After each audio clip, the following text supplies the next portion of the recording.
This all started about 16 years ago when Rachel left me. Not that I blame her. I was a mess back then. Hell, I'm still a mess now. Just a different kind of mess. We'd been together for 4 years, and I thought we were going to get married. I had the ring and everything. But apparently, my opinions on taking things slow and her opinions on building a future together were two very different things. After she moved out, I pretty much became a hermit. I work as a freelance developer, mostly building AI algorithms for tech companies, so I was already working from home most days. It was easy to just stop leaving. I'd order groceries online, get everything delivered, and spend my days coding and my nights drinking cheap beer while scrolling through Netflix. The only place I'd go was Murphy's, this little dive bar around the corner from my apartment. Even then, it was just to sit alone, nurse a couple of Budweisers, and pretend I was being social. The bartender, Jimmy, knew my order and knew not to bother me with small talk. It was perfect. My mom would call me every few days, asking when she could come and visit or when I was coming home for dinner. My friends would text about hanging out, grabbing drinks, going to concerts. I ignored most of it. It was easier to just stay in my bubble and feel sorry for myself. Rachel had moved on. I could see her Instagram posts of her new life, new boyfriend, new everything. Meanwhile, I was wearing the same sweatpants for 3 days straight and eating cereal for dinner. That's when he showed up. It was a Tuesday in March, around 2 p.m. I remember because I was in the middle of debugging some neural network code when the doorbell rang. I almost didn't answer it. I wasn't expecting any deliveries, and I definitely wasn't in the mood for Jehovah's Witnesses or solar panel salesmen. But something made me get up and look through the people. He was tall, maybe in his 50s, wearing an expensive-looking gray suit that probably cost more than my rent. Perfectly groomed silver hair, the kind of confident smile that made you trust him immediately. He looked like he belonged in a boardroom, not standing outside of my shitty apartment building. I opened the door, probably looking like I had been living in a cave for months, which wasn't far from the truth. Mr. Walker. His voice was smooth, professional. Yeah, that's me. Can I help you? I certainly hope so. My name is Mr. Blackwood, and I have a proposition that might interest you. He glanced past me into my apartment, taking in the empty beer bottles, the clothes draped over the furniture, the general disaster that was my life. May I come in? Everything in my brain was screaming that this was wrong, but there was something about his presence that made me step aside and let him in. He sat down on my couch like he owned the place, completely unfazed by the mess. Mr. Walker, I'll get straight to the point. I represent certain interested parties who are conducting a social experiment. We're looking for individuals who might be willing to participate in an extended isolation study. Isolation study? Quite simple, really. You would agree to remain inside your residence for exactly 1 year. No leaving, not even to step outside for fresh air. No exceptions whatsoever. In exchange, you would receive $1 million upon successful completion. I stared at him for a long moment, waiting for the punchline. You're serious? Completely. You can continue working, use the internet, order anything you need for delivery. The only requirement is that you cannot physically leave this apartment for 365 consecutive days. $1 million. I made decent money coding, but $1 million would change everything. I could pay off my student loans, my credit cards, maybe even buy a house. And honestly, the way I'd been living for the past few months, I was basically already doing it for free. What's the catch? Mr. Blackwood smiled. No catch. Simply a year of your life in exchange for financial freedom. We'll provide you with a direct deposit of $50,000 up front to cover any expenses, and the remaining $950,000 upon completion. He pulled out a contract from his briefcase. It was surprisingly short, just 2 pages of legal language that basically said I couldn't leave my apartment for a year, and if I did, I'd forfeit the money and have to pay back the advance. I should have wondered who these interested parties were, or why they'd pay someone $1 million to stay home. But I was depressed, broke, and honestly, the idea of having an excuse to avoid the world for a while sounded perfect. I signed the contract. To be honest, the first few months were actually amazing. The $50,000 hit my account before I even woke up the next day, and suddenly, I could afford good food, better beer, all the video games and streaming services I wanted. I threw myself into work with a new enthusiasm, taking on bigger projects and making more money than I'd ever made before. My friends thought I was crazy when I told them about the deal, but most of them were also kind of jealous. Dude, you're getting paid $1 million to do what you already do, my buddy Marcus said during one of our video calls. That's the easiest money ever. Even my mom was supportive, though she worried about my mental health. Just promise me you'll call if you need anything, honey. And maybe try to eat some vegetables once in a while. I started talking to myself around month 4, but it didn't feel weird. Just a little comments while I was coding, or narrating what I was doing while cooking. Alright, let's see if this algorithm actually works this time.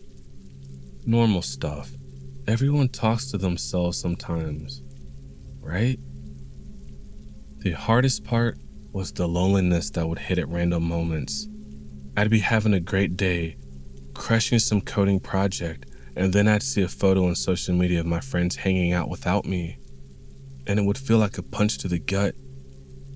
But I had video calls, texting, and social media. I wasn't completely cut off from the world. When the year was up, Mr. Blackwood returned exactly as promised. He handed me a check for $950,000 with that same professional smile. Congratulations, Mr. Walker. I trust the experience wasn't too difficult. Actually, it was easier than I expected. Excellent. In that case, I have another proposition for you. My heart started racing. I'd been dreading this moment ending, going back to the real world, figuring out what to do with my life. 5 more years, Mr. Walker. Same rules, same apartment. In exchange, $10 million. $10 million? Fuck. That was retire early, never working again money. That was buy a house in cash, travel the world money. And honestly, I'd gotten pretty comfortable with my setup. 5 years would fly by. I signed the second contract without hesitation. The first year of the 5-year deal went smoothly. I was making great money with my coding work. I'd settled into a routine, and I was actually happier than I'd been since Rachel left. I'd lost some weight, started working out in my apartment, even tried meditation. My friends joked that isolation was the best thing that ever happened to me. But then, things started going wrong. It was during year 2 that Rachel called. I saw her name on my phone and almost didn't answer, but curiosity got the better of me. "Hey, David." Her voice was exactly the same and it hit me like a freight train. "Rachel. Hi. I wasn't expecting to hear from you. I know this is random, but I've been thinking about you lately. About us. I was wondering if maybe we could get some lunch sometime. Just to talk, you know. I think we both made some mistakes." My heart was pounding so hard, I thought it might explode. This was what I'd been hoping for, dreaming about for years. She wanted to try again, but I can't. You can't. Are you seeing someone? No, it's not that. I literally can't leave my apartment right now. It's complicated. There was a long silence. "David, what the hell are you talking about? Are you under house arrest or something?" I tried to explain about the deal, the money, how I only had 3 more years left, but even as I said it, I could hear how insane it sounded. A few deafeningly quiet moments passed before she finally responded. "You're still exactly the same, aren't you? Choosing money over us, over the chance to fix what we had. It's not that simple, Rachel. It's $10 million. Think about what we could do with that kind of money. I can't believe you right now. I thought maybe you changed. But you're still just a weak little man, a child who refuses to take responsibility for anything." She hung up. I called back 17 times. She never answered. That night, I sat in my apartment and cried for the first time since she'd left. But I didn't break the contract. 3 more years, I told myself. 3 more years, and I'd have enough money to win her back, to prove that I could provide for her, for us. In year 3, my mom called me with news that made all of my veins freeze. "Honey, I need to tell you something. I went to the doctor last week for my annual checkup, and they found a lump in my breast. They're doing more tests, but they think it might..." Her voice faded into an orchestra of muffled chaos as her words sunk in. The world stopped. My mom was only 58. She was supposed to have decades left. She was supposed to meet my future kids, see me get married, grow old gracefully. "Do you think that nice gentleman would understand and let you come home for a while, sweetie?" Her voice cracked. I paused for a moment. My breath became short as I weighed the options. $10 million is so much to abandon, especially if the tests were to come back benign. But it's my mom. I could feel the tears welling up in my cheeks, moving towards my eyes. I must have been silent for a little too long as I decided, because she felt the need to interject. "No, it's fine. Forget I asked at all. I'm sorry, honey. I shouldn't have put you through that kind of stress. You've been working really hard, and who knows, with that kind of money, you'd be able to afford any treatment, even from God himself." She tried to laugh. She made me promise not to break the contract. Against every instinct in my body, I stayed in my apartment. The cancer was aggressive. Stage 3 by the time they caught it. I watched my mom fight through video calls, seeing her thinner and weaker with each round of chemo. I sent her money for the best treatments, the most expensive doctors. But it wasn't enough. My friends stopped calling as much. Marcus got married in year 4. I watched the wedding through a live stream he set up for me. "It's not the same without you here, man," he said during our call afterwards. "Sarah asks about you all the time. She thinks you've lost your mind. Maybe I had. I was talking to myself constantly now, having full conversations with imaginary people. I'd argue with my reflection in the bathroom mirror. I'd narrate my entire day out loud just to hear a human voice, even if it was my own. Okay, David, time to make some coffee. Ethiopian beans today, because we're feeling fancy. Aren't we feeling fancy? Yes, we are definitely feeling fancy. I started leaving the TV on 24/7 just to have background noise, familiar voices. I knew every episode of The Office by heart. I could recite entire scenes from Friends. These fictional people became more real to me than my actual friends and family. My mom died on a Tuesday in February, year 5, day 364. One day before my contract was up. I got the call from my Aunt Linda at 6:47 a.m. She fought so hard, David. Right up until the end, she kept talking about how proud she was of you, how excited she was to see you when you finished your project. I hung up the phone and screamed until my throat was raw. I put my fist through the bathroom mirror. I threw my laptop across the room and watched it shatter against the wall. But I didn't leave. I couldn't leave. Not with one day left. Not when I was so close. Mr. Blackwood showed up exactly 24 hours later at 6:47 a.m.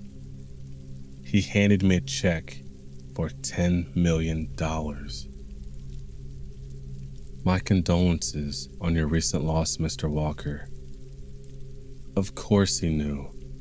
I was about to tell him to go fuck himself when he smiled and continued. I have one final proposition for you. 10 more years. Same arrangement, but this time we'll make it worth your while. $100 million. $100 million? No, that was some real fuck you money. Enough money to buy anything, go anywhere, do whatever I wanted. Enough money to make sure my mom's death wasn't for nothing. Enough money to win Rachel back, to show her what I had accomplished. Why? I asked. Why me? Why any of this? Because you're very, very good at it, Mr. Walker. Most people would break by year 2. You've made it 5 years, and you're still functional. I looked around my apartment, my self-prescribed tomb, my prison, my home. 10 years? 10 years. I signed the 3rd contract. The next decade was a blur of darkness. I stopped working. What was the point? With the upfront deposits and previous checks, I had enough money to last multiple lifetimes. I stopped showering regularly, stopped cleaning, stopped caring about anything. I'd sleep for 16 hours a day and spend the other 8 staring at screens, watching other people live their lives. Rachel got married. I saw the photos on Facebook before I finally deleted all my social media accounts. She looked happy, radiant. Everything I could have given her if I hadn't been so fucking greedy. Marcus and Sarah had 3 kids. I watched them grow up through Christmas cards and sporadic texts that eventually stopped coming all together. They stopped asking when I'd be done with my project. They stopped asking about me at all. I started seeing things that weren't there. Shadows moving in my peripheral vision. Voices calling my name from the hallway outside my door. Sometimes I'd spend hours talking with Mom on the phone before realizing how long she had been dead. The apartment started falling apart around me. I'd patched things just enough to keep them functional, but I stopped caring about making the place livable. The walls were stained, the carpet was torn, everything smelled like despair and stale air. By year 8, I was barely human anymore. I'd go days without speaking out loud, weeks without looking in a mirror. I forgot what my own voice sounded like. I forgot what it felt like to touch another person, to breathe fresh air, to feel sunlight on my skin. When Mr. Blackwood finally returned, he walked through my front door as if he had already had the key. I was sitting in the same spot I had been for the past 3 days, staring at a TV that had been broken for months, reciting lines from How I Met Your Mother. Congratulations, Mr. Walker. He handed me a check. $100 million. You did it. I took the check with shaking hands. My fingernails were long and yellow. I probably smelled like death. So, I said, my voice hoarse with disuse. What's next? $1 billion for 20 years?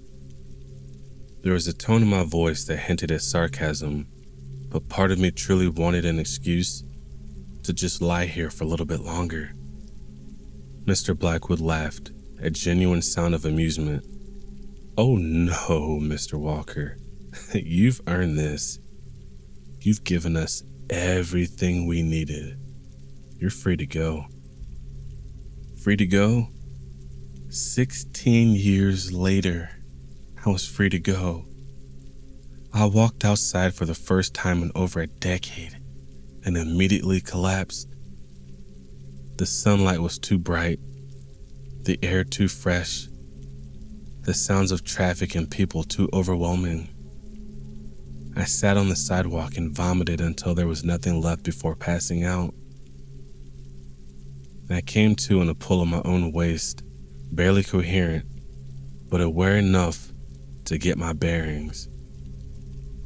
After all this time inside, I wasn't sure where to go. The streets looked unfamiliar after years of construction and local tax dollars. But there was one place I was sure would still be open. I went to Murphy's. Jimmy wasn't there. He retired years ago. The new bartender didn't know my order, didn't know to leave me alone. Everything was different. I'm sitting here with my beer, surrounded by people half my age. Every time I try to join in, the words feel foreign in my mouth. Desperate for any kind of connection, I offer to buy drinks for strangers, thinking maybe my newfound wealth can at least purchase some temporary companionship. But each time I try to pay for someone else, my card is declined. Within minutes, my phone buzzes with a text from an unknown number. That money is for you, Mr. Walker.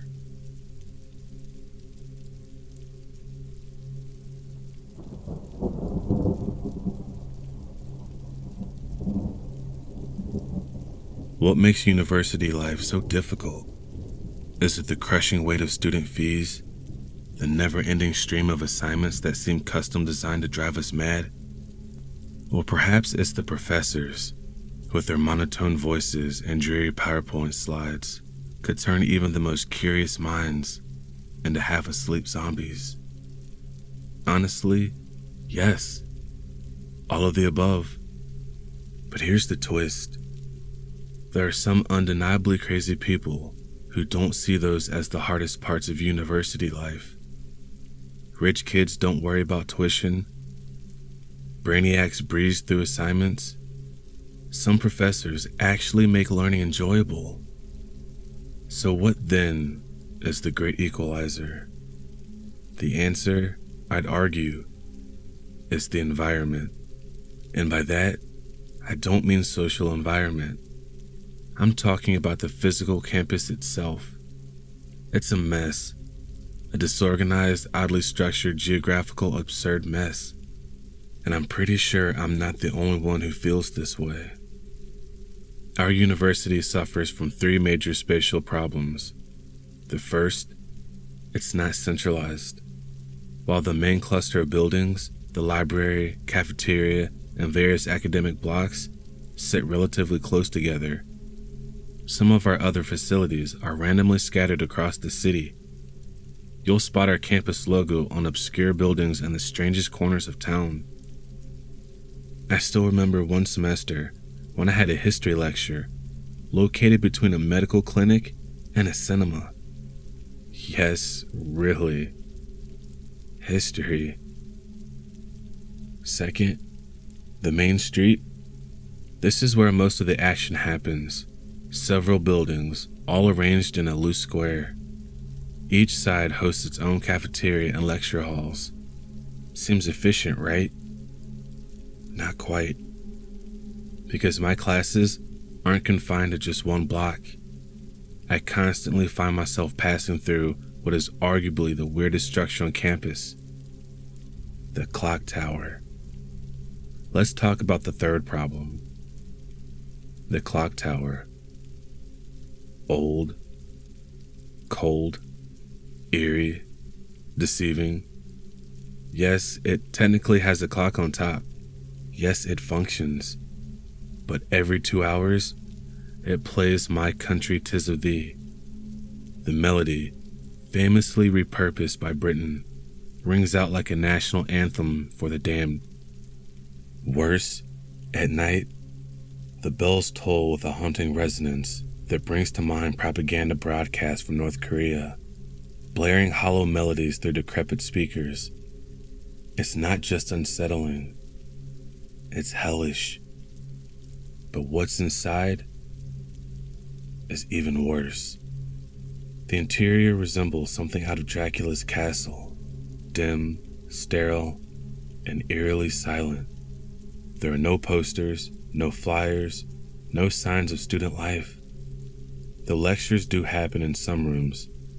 The place feels less like a university building and more like an abandoned estate. And we're not the only ones who think so. Homeless people agree. Let me be clear. When I say homeless, I'm not just referring to unfortunate victims of circumstance. In our city, the term often describes a collection of drug addicts, perverts, and unstable individuals who've long lost any semblance of societal norms. Many of them are dangerous. My father, a police officer, once witnessed a colleague stabbed to death by such person. Now, imagine them walking freely onto campus. Our university essentially operates like a city district. There's no perimeter lockdown, no emergency protocol for intruders. Security personnel patrols, yes, but beyond that, it's every student for themselves. The clock tower uses a keycard system. During the day from 8 a.m. to 6 p.m., it remains unlocked, allowing public entry. But once 6 hits, only students and staff with valid IDs can access the tower. Or leave it. Despite that system, no one really knows what happens in the clock tower after hours. Rumors circulate about homeless people sneaking in, locking students inside with them, mugging or harassing them. Yet, there's never been an official report from the administration. Just whispers. Just speculation. We say the homeless lurk in the clock tower at night, but we never see it. No evidence, no testimonies, just eerie silence. That day, I was planning to explore the club scene for next semester. The university was hosting an expo across 3 different locations: the main square, the Western District, and the far north. It was a big deal. Students buzzing with energy, council members making announcements, even cops on standby to ensure no rules were broken. I spent nearly 2 hours wandering through the crowd, checking out booths. Eventually, I ran into James, a close friend, and Adam, the student council president, and a mutual acquaintance of ours. The 3 of us decided to grab dinner. Our destination, the pizzeria on the west side of the main block. In a campus with cafeterias on every corner, it's the small places that hit differently. And that one, despite its chipped tiles and flickering lights, was always warm, always comforting. One of the few places on campus that didn't feel haunted. For once, it felt like we weren't running from shadows. Being a university campus, cafeterias are scattered all over the place, offering a surprisingly wide variety of food. The spot the 3 of us visited most often was a small pizzeria tucked away on the west side of the main block. Dinner conversations tended to start light. Daily routines, frustrations, and minor triumphs, but as usual, our discussion began to drift. That night, it gradually evolved into talk about philosophy, nihilism, and the nature of evil. Eventually, the conversation took a turn toward a peculiar rumor that homeless individuals had been sneaking onto campus grounds at night. To our surprise, this rumor seemed to hold some truth. Adam mentioned that he had once seen a homeless man entering a campus building just before it closed. James backed the story up, saying he'd once witnessed a homeless man being escorted out by staff. Almost every time this came up, it was always the same building we were referring to: the clock tower. Adam and James, in their usual mischievous tone, said they planned to abuse their powers, meaning they wanted to sneak into the clock tower at night and somehow keep homeless people out. I wished them luck and wrapped up my meal, then headed off to the expo to help the club leaders pack up their materials as closing time approached. Once the cleanup was done, I made my way to the bus stop, which would take me to the ferry headed home. But just as I was about to leave the central square, something caught my eye. For a brief second, I saw someone, a total stranger, wandering near the clock tower, and not just near it, inside. If I had to be precise, it looked like the stereotypical image of a homeless man standing within the tower itself. If what James and Adam had said was true, maybe this was my chance to be on their side. Honestly, I also just wanted to see for myself.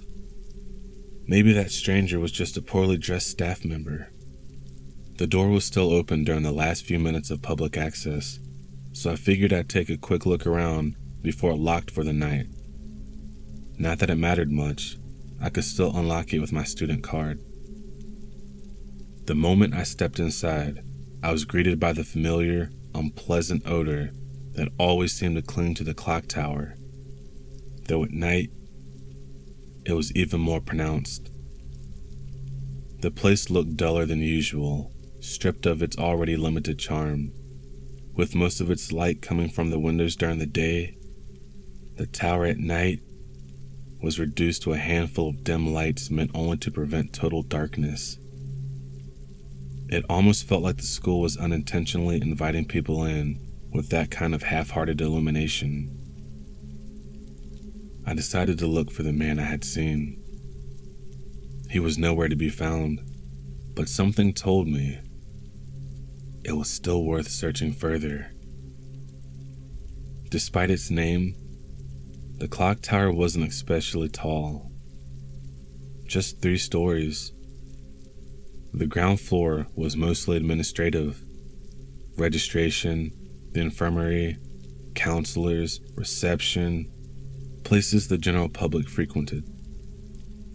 The other 2 floors were lecture rooms with subjects that rotated regularly, just like most classrooms on campus. There was an elevator, but it was restricted, and like tonight, usually out of order. The clock tower was built at a low elevation, nestled within naturally formed stone walls. Because of this unique architecture, there are 2 accessible entry points, one at the ground level and another at the middle floor. I entered through the latter while chasing the man. I stood motionless inside, trying to detect any trace of human activity. Although the tower rises 3 stories, its compact size allows even the faintest of man-made sounds, footsteps, keyboards, tapping sounds, to travel easily between floors. But it was silent. Deathly silent. The only thing I could hear was the soft rhythm of my own breath. I began to wander aimlessly, unsure of what I was even searching for. Just as I turned to leave, something made me freeze. A noise. A meow echoed through the tower. It wasn't ominous or unnatural. Just a cat. Or so I thought. The echo bounced through the narrow stone corridors and halted me in my tracks. But what truly unsettled me was the cat itself, now sitting right behind me, staring at me with golden eyes. The cat looked up at me, curious and still. I wondered briefly if it belonged to the man I had been following, but the thought didn't trouble me. Not yet. That changed when I looked down. Paw prints trailed across the dusty floor. They were unmistakably feline, but red. Not a trick of the light, not mud. Blood. I gently scooped the cat up, wary of its claws, and immediately felt the sticky texture of dried blood on its paws. There was a fresh wound on its back leg as well. The cat squirmed violently in my arms, forcing me to release it. It hit the ground with a thud and bolted up the stairs, wailing the entire way. And it left a fresh trail of bloody paw prints in its wake. I followed them up to the next floor, thinking the cat needed help. This time, I moved carefully, not wanting to scare it off again. Its trail led me clearly. There were no corners to hide in, just a direct line forward. But the footprints didn't stop. They continued, up another set of stairs. I froze. There's only one staircase in the tower that connects all of the floors, ground, middle, and top.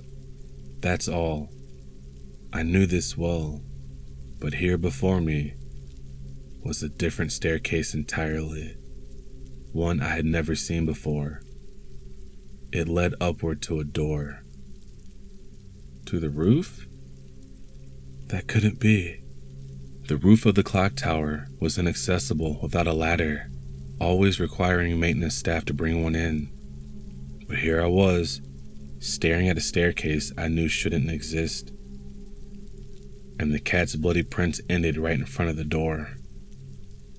I approached slowly and pushed it open. Darkness. Not darkness as in night. This wasn't just a lack of sunlight. It was pitch black. A void. There were no environmental lights, no stars. It was clear I hadn't stepped outside. This was something else entirely. I pulled out my phone and switched on the flashlight. The beam revealed a barren, dusty room. It looked like a storage space, but it was empty. Completely. Still searching for the cat, I swept my light across the corners where cats often hide. What I found was not a cat. I nearly dropped my phone. Before me was a creature on all fours. Yes, but unmistakably wrong. Hairless, its muscles exposed like raw meat, with none of the grace or familiarity of a feline. And it was feeding. It was hunched over a human body, tearing into flesh with methodical hunger. The clothing on the corpse suggested it was someone homeless, someone unfortunate enough to seek shelter here. The creature paused, then turned toward me. I froze. Its face was grotesque, vaguely feline, but distorted. Human teeth, a long tail, eyes that glowed with a cruel curiosity. And it stared. Each time it moved, I heard cracking sounds, like the snapping of wood in an old puppet. Then it stopped moving altogether, as if considering me. That's when more of them emerged from the shadows. Identical, cat-like in posture, human in face, all grinning with the same grotesque smile. Many of their faces resembled the elderly, and I realized with horror that I recognized one of them. The very man I had chased into this place. I wanted to scream. I wanted to vomit, but I couldn't. They began to move toward me, slowly, deliberately. I turned back to the door I had come through, only to find it gone. Where the doorway had been, there was now only a solid wall. I was trapped. Even without seeing them, I felt the creatures behind me inching closer. Every instinct told me being caught meant a fate worse than death. I bolted. Somehow in the dark, I found another door. A thin strip of light glowed beneath it. Hope. Maybe I had panicked and ran the wrong way before. Maybe this was the exit I'd meant to find. I threw myself at the door, using all of my strength. And then free fall. I was falling. Not from the rooftop, but through the interior of the clock tower. As if I had dropped from the ceiling of the ground floor itself. As if the room had spat me out. They found me unconscious on the ground floor. I suffered a severe concussion, according to the doctors. It was the students who discovered me that called for help. When I woke up, my father was beside me, looking pale with worry. The doctors insisted I stay for observation. No other major injuries, just the head trauma. I remained in the hospital for 3 days. On my mother's advice, I stayed home to recover for the rest of the week. But something gnawed at me. There were no reports, no mentions of blood, no acknowledgement of what I'd seen. Just a single student collapsed. And yet, I remember falling. I remember the blood, the room, the creatures. I never spoke of it to my parents. But 3 days after I was found, 2 students, James Wood and Adam Lee, disappeared. They were the ones who first told me about the tower. Witnesses said they were last seen entering it. That was 3 months ago. No trace of them has been found. No bodies, no clues, and that mysterious staircase?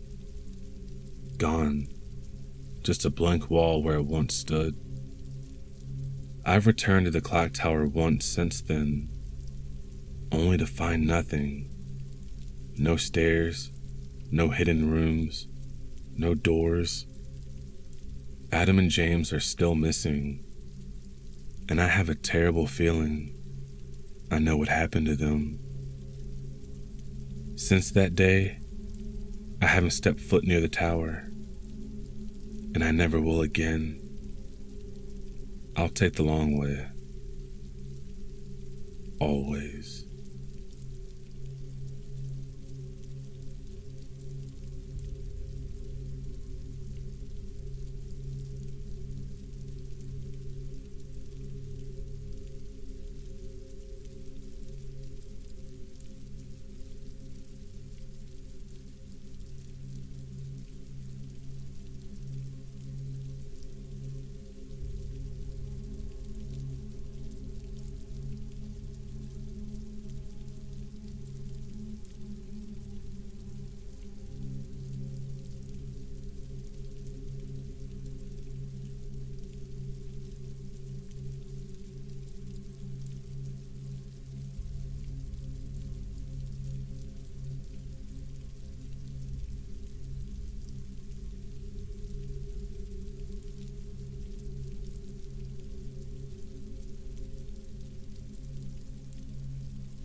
Let me tell you a story. What's so you asking that?